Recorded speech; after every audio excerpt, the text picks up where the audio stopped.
Les news de mon portefeuille pour le mois d'août 2024. Je pense que je t'apprends rien en te disant ça, mais la bourse s'effondre. J'enregistre pour l'instant le lundi 5 août, même si je publierai cette vidéo demain, et on a tous les marchés qui s'effondrent. Donc tu t'en doutes bien, ça n'a pas été très glorieux pour les performances de mon portefeuille. On va voir tout ça aujourd'hui. Alors, mini récap, donc en mars, quand j'ai commencé cette chaîne, j'étais à 270 000 euros sur mon portefeuille. On est passé à 273, 277 en mai, en juin 275. Et on a eu une baisse par rapport à juillet, surtout sur le PEA qui s'était bien effondré, donc à 264 000. Et actuellement, donc début août, donc bon, cette vidéo, ce sera le 6 août qu'elle sortira, à combien je suis. Tu vas être assez surpris parce que malgré tous ces cracks, je suis, comme je te l'affiche ici, à 263 000. Mais en fait, c'est tout simplement parce que j'ai injecté de l'argent, j'ai fait un dépôt de 8 400 euros. Donc en fait, le portefeuille paraît n'avoir perdu que 1 000 euros, ce qui serait quand même phénoménal vu les baisses qu'on a eues sur le marché global. Mais en fait, il a baissé effectivement donc de 9 400 euros environ parce que j'ai fait un dépôt de 8 400 euros. Donc ça fait toujours une grosse baisse. Pas étonnant quand on voit ce qu'a fait le marché. Donc je vais te montrer tous les changements que j'ai pu faire, même si j'ai déjà fait une vidéo hier par rapport au PEA. Là on va voir la globalité. Donc commençons par ce qui est rapide et simple. Donc je vais me mettre sur Interactive Brokers pour te montrer les ETF. Donc là, ça a juste perdu, voilà, quand même pas mal, hein.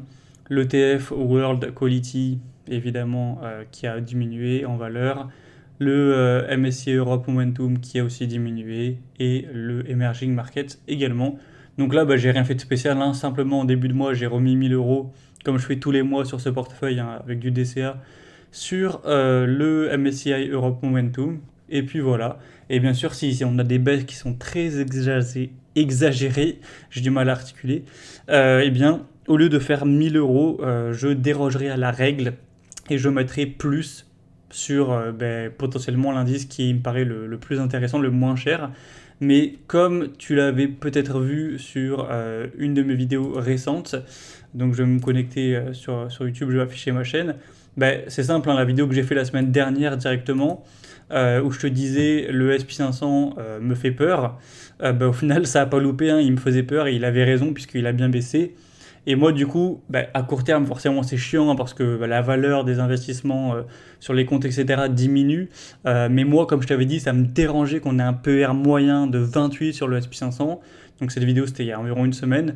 Là on a perdu depuis quand même peut-être 6-7% sur le S&P 500. Donc pour moi ça va dans le bon sens parce que le PER moyen redevient plus sain.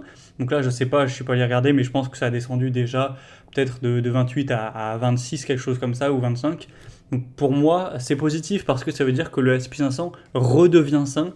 S'il baisse encore, que ça va jusqu'à 20 de PER et que ça même peut-être va jusqu'à 15, pour moi il sera redevenu sain et je serai à nouveau enclin à acheter, en tout cas à vouloir acheter ce départ de cet ETF, donc à travers le World Quality. Donc moi à court terme effectivement ça fait chier comme tout le monde, mais à long terme je trouve ça sain et tant mieux. Je préfère qu'on perde, imaginons 30% maintenant et qu'après ça s'arrête et que ce soit sain et qu'on ait un bon prix pour acheter voilà, sur les années qui arrivent, plutôt que ça continue à monter et qu'on se mange un moins 60 dans 1 an et demi, voilà tout simplement. Donc pour moi j'ai pas du tout de soucis par rapport à ça, donc voilà, pour le portefeuille ETF c'est bon. Ensuite, sur mon compte de Small Caps US, donc sur DeGiro, le compte, je ne sais pas s'il a vraiment descendu par rapport à la dernière fois. Il a monté entre-temps, mais je pense qu'il n'avait pas encore monté justement quand j'avais fait la vidéo. En tout cas, bref, je suis à 98 000 euros. Cette fois-ci, j'ai pas fait de dépôt, hein, sur ce compte. Donc je pense qu'il n'a pas trop baissé ni monté par rapport au mois dernier. Même si là, très récemment, il a baissé, hein. Je t'ai monté jusqu'à 110 000, il me semble. Et là, on est descendu à 98 000. Donc au niveau de ces positions, j'ai pas fait beaucoup de changements. Comme tu peux le voir ici, j'ai vendu InMode. Enfin, j'ai allégé plutôt InMode. J'ai vendu 30% de mes actions parce que simplement, il y a eu des résultats. Les résultats étaient encore mauvais et ça fait des trimestres et des trimestres. Ça va faire quasiment 1 an qu'à chaque trimestre, c'est décevant et qu'on a des résultats en dessous des prévisions qui sont mauvais. Donc simplement, au bout d'un moment, même si je trouve que la société a plein d'arguments positifs, je commence à alléger. Comme je le dis toujours, voilà, je vire les perdants et j'augmente mes positions sur les gagnants. Donc là, c'est ce qui se passe. InMode semble devenir un perdant, donc faut alléger. Et j'ai aussi vu les résultats de Green Brick qui étaient excellents, mais j'ai pas renforcé parce que juste il y a trop de poids sur mon portefeuille. C'est la plus grosse position de tout mon portefeuille, 29 000 euros à l'heure où j'enregistre. Donc même s'il y a des super fondamentaux, déjà elle a beaucoup monté, voilà, le cours a beaucoup monté, donc même si on a des bons résultats, je la trouve pas forcément énormément sous-valorisée. Et en plus, elle pèse tellement dans mon portefeuille que j'ai pas envie de la renforcer maintenant, ça ferait trop. Donc j'ai juste gardé le cash de la vente de InMode, c'est pour ça que j'ai 8 000 euros quand même d'espace libre. Et j'avais avant 4 000 euros, donc ça veut dire que j'ai vendu environ 4 000 euros de InMode. Et du coup, dans quoi je vais investir ces 8 000 euros? Est-ce que je vais les investir? La réponse c'est oui, mais j'attends juste de trouver une opportunité. Donc soit, parce que là on va avoir tous les résultats qui vont tomber à la fois pour Semler, même si je doute qu'il soit très fameux, et ça va sûrement, je vais sûrement, si les résultats sont mauvais, vendre Semler et puis on n'en parlera plus. Photronics, j'attends de voir les résultats. Toll Browser, j'attends de voir les résultats. Technoglass, j'attends impatiemment de voir les résultats. Si on a une des trois là, ou une des quatre, même si j'ai peu d'espoir, qui a des résultats qui sont bons, qui sont sains, qui sont même excellents, eh bien j'en profiterai et je renforcerai. Bon, Technoglass un petit peu moins parce que j'ai déjà beaucoup d'argent dessus, donc pas forcément. Et sinon, s'il n'y a pas de résultat qui est excellent dans ces sociétés que j'ai sur mon portefeuille, eh bien j'irai trouver une nouvelle société à ajouter qui me semble sous-valorisée. Avec la baisse récente de la bourse, ce sera plus facile à trouver d'ailleurs. Et du coup, j'ajouterai une nouvelle société et je mettrai, voilà, je sais pas, peut-être 5 000 euros dessus pour commencer, pour placer ce cash et pas rester en cash. Donc voilà, rien d'énorme à dire sur les small caps US. Et pour finir avec le PEA, même si j'en ai parlé du coup récemment, et bien sur le PEA, j'ai injecté de l'argent. C'est la première fois que je fais un dépôt depuis que j'ai commencé à montrer mon portefeuille sur cette chaîne. Comme je l'ai dit, j'utilise la réserve d'opportunité parce que tout simplement, on a eu le CAC Mid Small qui a tapé, en tout cas ce matin quand j'ai regardé, qui avait tapé les moins 15%. Voilà, là on a remonté un tout petit peu, mais il avait tapé les moins 15%, donc j'ai respecté ce que j'ai dit et j'ai acheté. J'ai fait un virement, j'ai mis 8 400 euros dessus et j'ai acheté. Donc qu'est-ce que j'ai acheté? Tu verras une nouvelle action, Stellantis.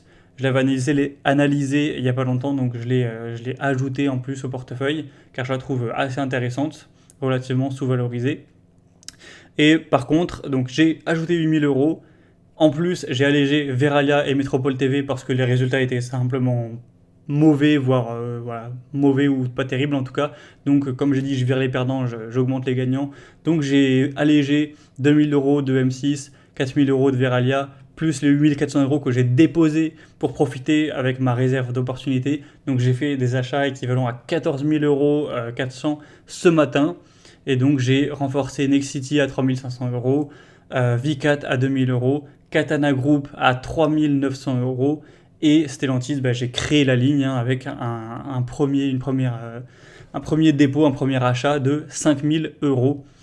Tout simplement, donc voilà, j'ai bien acheté sur le CAC Mid Small. Et si ça baisse, que ça continue, que ça tape moins 20%, moins 25%, comme je l'ai dit, je serai prêt, j'ai encore du cash au chaud, prêt à être déployé pour profiter des opportunités. Donc voilà, il y a eu pas mal de changements sur ce portefeuille. En fait, toutes les positions ont bougé, que ce soit en vente ou en achat. Donc voilà, j'ai fait l'allocation sur les gagnants. Les gagnants parce que Nexity, les résultats me semblaient au moins corrects. Les Katana, les résultats étaient très bons.